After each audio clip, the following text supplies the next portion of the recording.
नाशिकमधून एक धक्कादायक बातमी सध्या समोर येत आहे। किरकोळ वादातून काही महिलांनी अक्षरशः तरुणाच्या डोळ्यात मिरचीची पावडर टाकली। त्यानंतर त्या तरुणासोबत जे केलेलं आहे अत्यंत भयंकर असं केलेलं आहे। या प्रकरणी 2 जणांना ताब्यात घेण्यात आलेलं आहे। ही संपूर्ण घटना नक्की काय घडलेली आहे आणि त्या दिवशी त्या रात्री नेमकं काय घडलं ते पाहूया। त्यापूर्वी तुम्ही चॅनलवर पहिल्यांदा असेल तर चॅनलला जरूर सबस्क्राईब करून घ्या।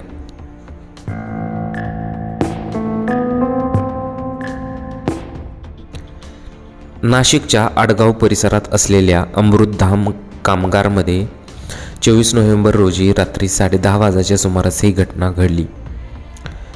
विशांत भोये असं त्या तरुणाचं नाव होतं। मृत विशांत भोये हे आपल्या कुटुंबासमवेत पंचवटी अमृतधाम विडी कामगार इथं राहत होते।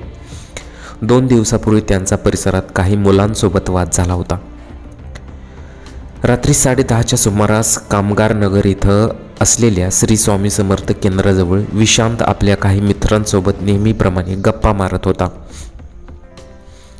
अचानक त्या ठिकाणी काही महिला आल्या आणि त्यांनी विशांतवर हल्ला केला। आधी या महिलांनी मिरचीची पूड विशांतच्या डोळ्यात टाकली। काही काळाच्या आत या महिलांनी हल्ला केला।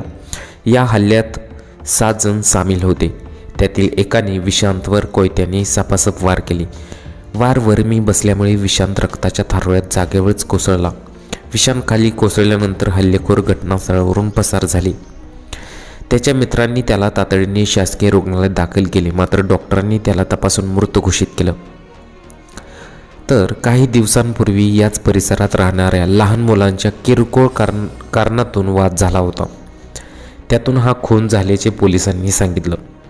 या प्रकरणी आडगाव पोलीस ठाण्यात 7 जणांविरोधात गुन्हा दाखल करण्यात आलेला आहे, तर 2 जणांना ताब्यात घेण्यात आलेला आहे। इतर 5 आरोपींचा शोध सुरू आहे। या घटनेमुळे परिसरात खळबळ उडालेली आहे। आता यामध्ये काही पुरुषांचा सुद्धा समावेश होता असं सांगण्यात येत आहे।